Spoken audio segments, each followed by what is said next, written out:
Welcome to Tax Notes Talk, a podcast from Tax Notes, the leading source of tax news, information, and analysis. Welcome to the podcast. I'm David Stewart, Editor-in-Chief of Tax Notes Today International. This week, questioning neutrality. The language of tax codes and tax systems is often expressly neutral. After all, people have to pay their taxes regardless of their gender, race, ethnicity, or any other defining characteristic. But does the language actually apply in a neutral way in the context of societal expectations, specifically those around gender? Our guest this week looks at gender-neutral tax policies and their effects. This week's episode is part of a series we've been doing examining how tax rules affect marginalized groups. We'll include links in the show notes to our previous episodes on the intersection of tax and racial inequality, LGBTQ rights, feminism, diversity and the tax bar, tribal taxation, race-based tax weapons, and wealth and inequality. Here to talk more about this is Tax Notes legal reporter Caitlin Mullaney. Caitlin, welcome back to the podcast. Hi, Dave. Thank you so much for having me again. I always enjoy being on the podcast. Now, I understand you recently spoke with someone about this issue. Could you tell us about your guest? Yes, I recently spoke with Javiera Moraga. She is a Chilean lawyer who recently received her LLM from Cornell. Prior to her time at Cornell, she worked in Chile as an associate tax lawyer at TH Partners, focusing on corporate and individual income taxation, and the Chilean tax treatment of international transactions. She was even credited as a tax advisor on an Oscar-nominated documentary film last year. And what did you discuss? We discussed an article that Javiera recently authored, Tax Policy, Is Gender Neutrality Enough? The article examines how so-called gender-neutral tax systems can inadvertently perpetuate gender inequalities and proposes a more comprehensive solution. All right, let's go to that interview. Javiera, first of all, welcome to the podcast. Thank you for having me here. I'm so excited. I'm so excited to have you here to discuss your article. Let's get right into it. Your article examines how tax systems, often deemed neutral, inadvertently perpetuate gender inequalities and proposes a shift from mere neutrality toward a comprehensive inclusion of gender perspectives in tax policy design. Do you want to give us some background on your research? So I actually went into my email to figure out how I started to get into this topic. So my first semester of my LLM at Cornell, I took a seminar called Women in Business Law and International Trade. And before that, I worked for around 3 years in tax issues back in Chile. So I knew I wanted to do something related to women, gender, and taxes. And I, started doing my research to write a final paper for that seminar. And I came across the OECD tax policy and gender equality paper, which basically it's a stock take of country approaches. And I came into a statement where countries were asked if the goal of their tax policy should be to aim at gender neutrality or to go beyond gender neutrality to consider using the tax system to compensate for existing gender distortions in society. And when I came to the survey, I realized that 3/4 of the country that responded considered that the tax system should aim for gender neutrality. And I'm like, okay, that's it took me back a little bit because I was like, so you think you need to aim at gender neutrality, but not use the tax system to compensate for any existing gender distortion? And honestly, I think that was the starting point of my research. I was like, is gender neutrality enough? That was the question. The answer is no. I don't think so. The article explains that tax systems tend to fly under the radar from gender equality analysis. What do you think the causes of this may be? So there's a few causes. So first is this perception of neutrality. So part of the article says this very famous quote that says, in this life, nothing is certain but debt and taxes. And that makes tax system designed with the assumption that neutrality equates to fairness, right? So tax law generally do not mention gender. They're presumed to affect everyone equally. And this perception, I believe, that creates a barrier to recognize that tax policy might have different impacts on men and women because there's societal and economic inequalities. And because everyone thinks taxes are neutral, like nobody really cares about going into gender. And that's one of the reasons. But I think another important reason is that tax policy is generally and traditionally seen as a tool for economic management, right? Like it focuses on revenue generation, on economic growth, and market efficiency. And gender equality, on the other hand, is often seen as a social issue.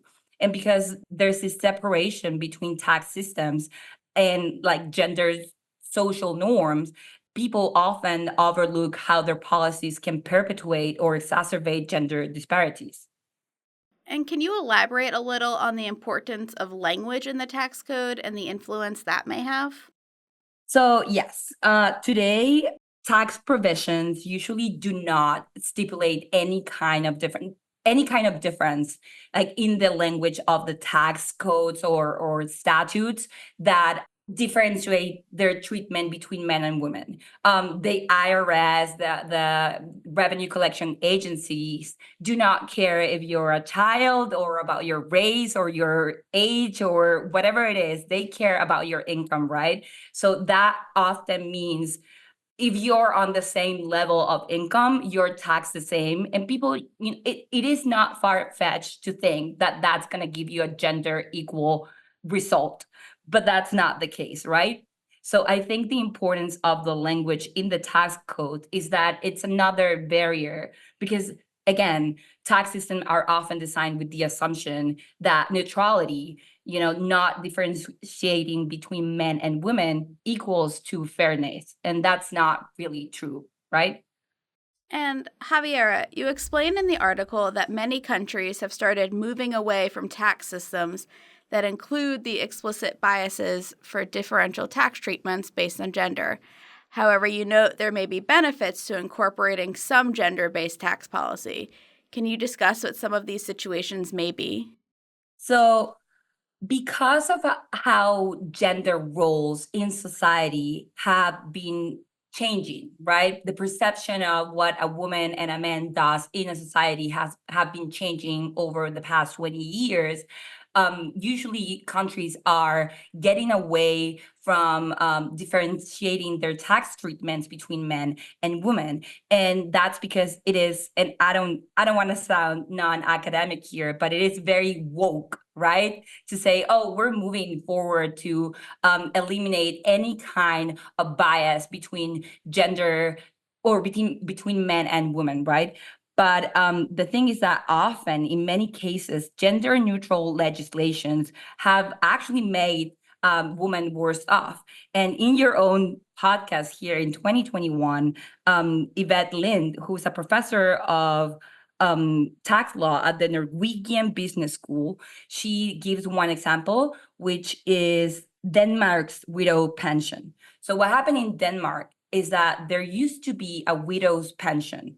And that makes a lot of sense if you think about it. Women do live longer than men. And that means that if you plan ahead, you should design a tax policy that accounts for this biological fact. Like women do live longer. We're going to be here longer, and states and governments are going to have to take care of older women.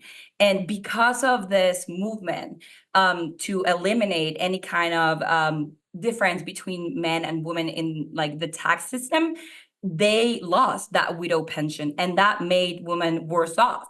So gender neutrality and eliminating any kind of language that makes a difference between women and men sounds very woke, sounds very progressive. But if you see the effects in practice of what like those kind of provisions can do to a woman, it makes us worse off. Thank you. And you've touched a little bit on the impact that gender-neutral tax systems may have on perpetuating gender inequalities because of the reflection of societal norms. Can you elaborate a little on what this may look like? So I think the big thing here is to know that as long as men and women have a different position in the job market, in how consumption looks between them, in how many hours do we work, what kind of jobs have we enter, the fact that women are childbearers, we are different, right? Men and women are different. And because of that, even though having like a neutral in paper tax system, the effects that that tax system is going to have, it's going to vary because of these differences in the job market, in the employment rates, in the kind of hours that we work. And that makes women worse off because there's a big study. So one of the key concepts here is talk about implicit and explicit bias. Implicit biases are those that they come when tax systems do not necessarily differentiate between men and women, but because women have, I don't know, we make up most of the second earners of, or we work jobs that are of a lower income than men, then we get worse tax consequences. So one example is men usually make more money than women in a job. Like generally, that means that women are overrepresented on the lower end of the income. And that means that second earners who are mostly women are taxed at a higher marginal rate than first earners, which are usually men. So that's just like a basic example of how these policies affect women in real life. And are there any countries or regions that you have found these issues to be most prevalent? Well, one big problem are developing economies because, and this is like studied before, but in developing economies, a lot of women are not on the formal job or employment market. And that means that even if you, let's say a lot of these developing economies decide to put a tax system that lowers the personal income rate of women, well, that would not be a solution for women who are not on the formal employment market. And that actually would not help. So that's one of the problems, right? That women in developing economies and countries are in the informal world or space of having a job, and because of that, they are still getting the bad effects of the tax policy without being able to have a solution by lowering the rate of the personal income tax. And what would you say would be maybe an alternative that these nations may be able to do when developing tax policy that could help women that are more in an informal employment market? So an increase in personal allowances and personal allowance that are not based on family related factors may benefit women more because that reduces the tax burden more at the lower end of the income distribution. And that's where women, we tend to be overrepresented because we make less money than men. So maybe an allowance would be a better option than just a cut on the tax rate of personal income tax. Thank you. And what areas of tax policy have you found to be the most affected by these gender neutral implicit biases that you've mentioned? So I actually do not know this. This is just a theory, but I'm pretty sure that when it comes to consumption taxes, there is a big issue when we talk about implicit biases. And that's because if you think about it, women and men do have different consumption. We buy differently. We buy different things. We have different consumption patterns. And because of that, you can in theory, you can say, well, maybe women in a household are the ones in charge of buying household items, cleaning items, childcare items, diapers, stuff like that, that men usually do not buy. And that's again related to this gender like stereotypes that have been present on our society for so many years. And if you make that theory that women are the ones who buy a lot of household items, then you could say, oh, they spend more of their income, which is already lower than men, on things that are usually taxed on a household level.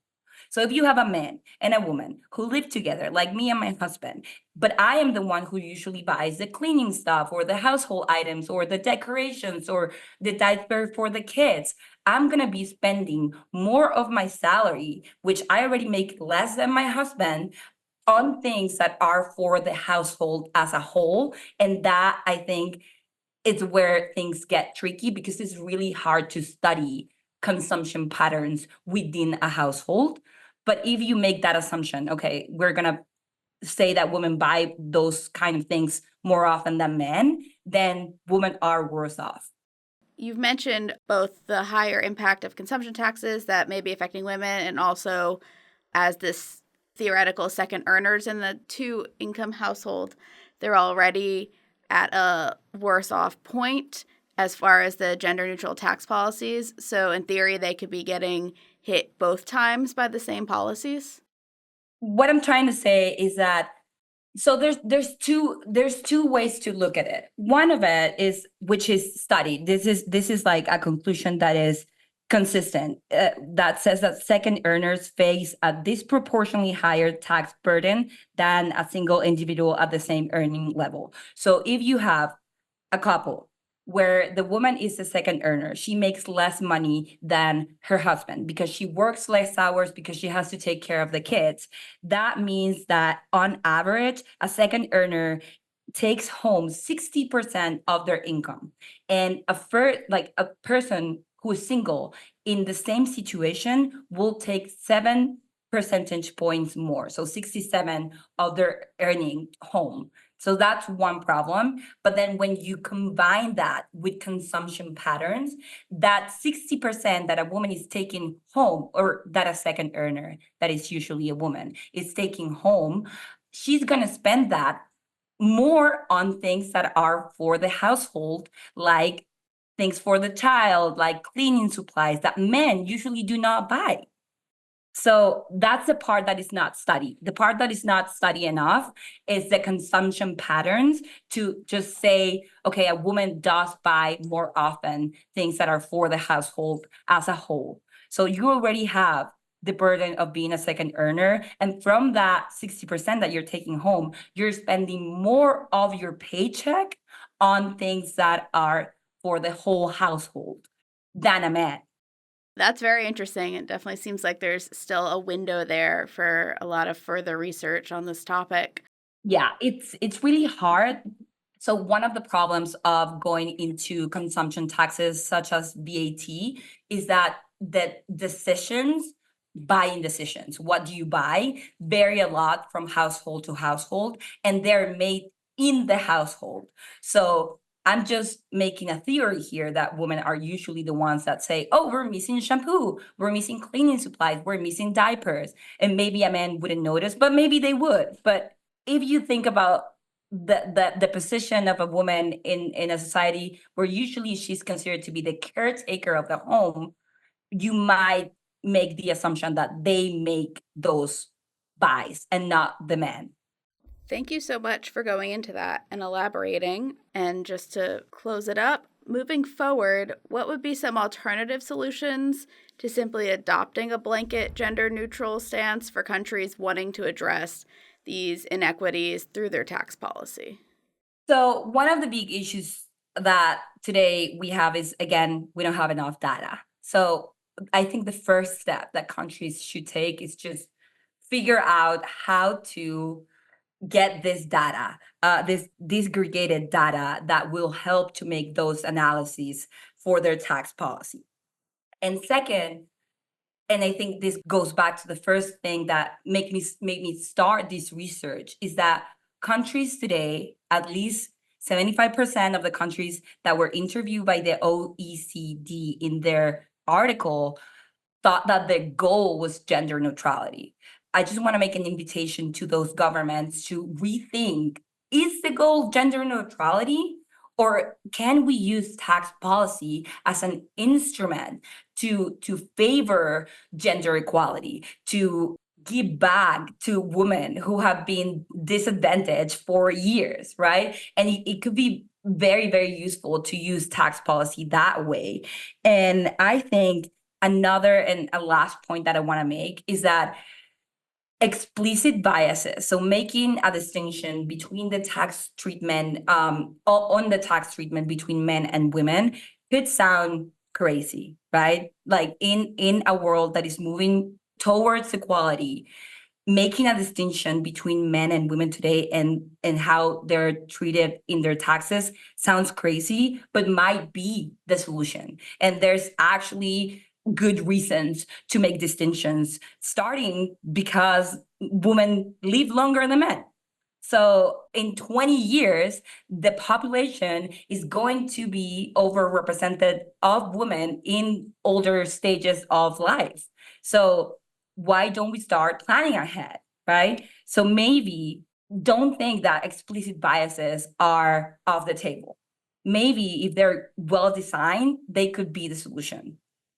Well, thank you so much for explaining all of that with us today. It's definitely a topic I will be looking forward to seeing any future research.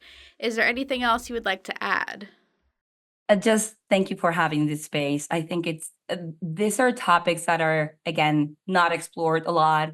And I'm not an expert on gender at all. I'm just a woman that works on taxes, right? So this might be very self-centered when I'm just doing this research and thinking, oh, yeah, I do the cleaning, buying in my house, or I, feel that sometimes second earners get taxed more highly than others.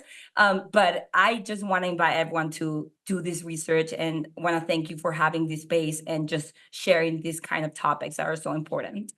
And thank you so much for speaking with us today. Sadly, that's all the time we have.